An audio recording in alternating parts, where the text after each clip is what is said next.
Transfer के खिलाफ याचिका दाखिल करने से रोकने को लेकर हाईकोर्ट का बड़ा आदेश। बताया क्रिमिनल कंटेम्प्ट। सरकार के आदेश पर कोर्ट की बड़ी टिप्पणी।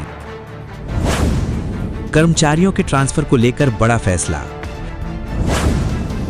हिमाचल में तबादले के खिलाफ याचिका दायर करने से रोकने को लेकर हाईकोर्ट ने सख्त टिप्पणी की है। आइए जानते हैं पूरी खबर। पिछले दिनों हिमाचल प्रदेश सरकार ने सरकारी कर्मचारियों के तबादला मामलों को लेकर सख्त रुख अपनाया और एक अधिसूचना जारी की। कार्मिक विभाग द्वारा जारी नए कार्यालय ज्ञापन ऑफिस मेमोरेंडम में स्पष्ट किया गया है कि ट्रांसफर संबंधी शिकायतों को लेकर सीधे अदालत का रुख करने वाले कर्मचारियों के खिलाफ अनुशासनात्मक कार्रवाई की जा सकती है। सरकार ने कॉम्प्रिहेंसिव गाइडिंग प्रिंसिपल्स 2013 में संशोधन करते हुए ये प्रावधान जोड़ा। आदेश के अनुसार कर्मचारियों को पहले अपनी शिकायत निर्धारित सक्षम प्राधिकारी के समक्ष रखनी होगी। बिना विभागीय प्रक्रिया अपनाए सीधे अदालत जाने को सरकारी निर्देशों का उल्लंघन माना जाएगा।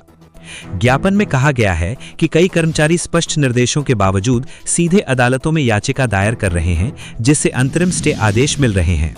इसे रोकने के लिए सरकार ने नियमों को और कड़ा किया है।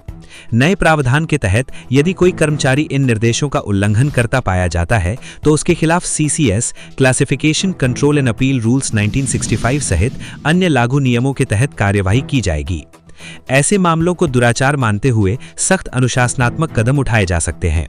ये आदेश 16 मई 2026 को जारी किया गया है और इसे राज्य सरकार के कर्मचारियों पर लागू किया जाएगा। अब इसके बाद हिमाचल हाईकोर्ट का भी बड़ा फैसला सामने आया है।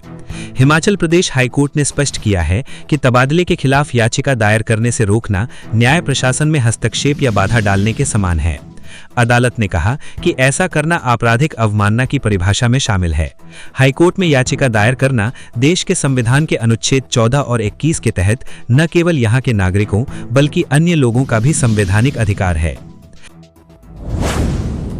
हाईकोर्ट की तरफ से की गई कानून की इस स्पष्टता के कारण अनुशासनात्मक कार्यवाही के नाम पर कर्मचारियों को तबादलों के खिलाफ हाईकोर्ट में याचिका दायर करने से रोकना अनुशासनात्मक प्राधिकारी को मुश्किल में डाल सकता है।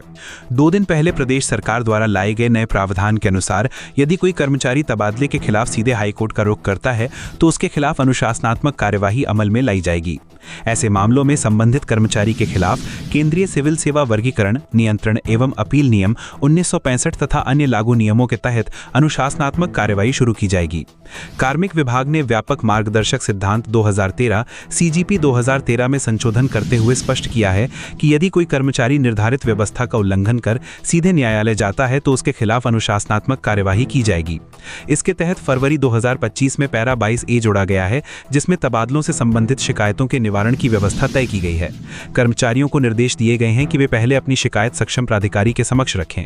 उल्लेखनीय है कि ऐसे ही एक मामले में 2 अधिकारियों को हाईकोर्ट से माफी मांगनी पड़ी है, क्योंकि इन अधिकारियों ने बैंक नीति के विपरीत अपने तबादले को हाईकोर्ट में चुनौती देने वाले कर्मी के खिलाफ कारण बताओ नोटिस जारी कर दिया था।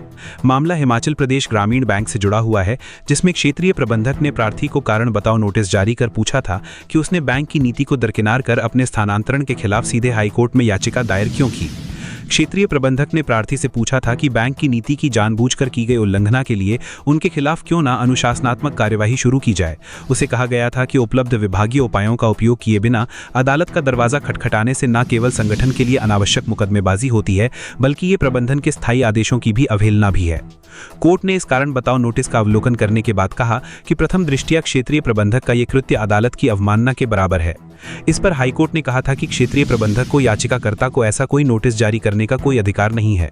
हाईकोर्ट के सख्त रुख के बाद बैंक के उच्च अधिकारियों को अदालत से माफी मांगनी पड़ी। मामला अंतिम निर्णय के लिए कोर्ट में लंबित है। फिलहाल अब अदालत ने कानून को लेकर स्थिति बिल्कुल स्पष्ट कर दी है। ये एक अहम घटनाक्रम है। हाईकोर्ट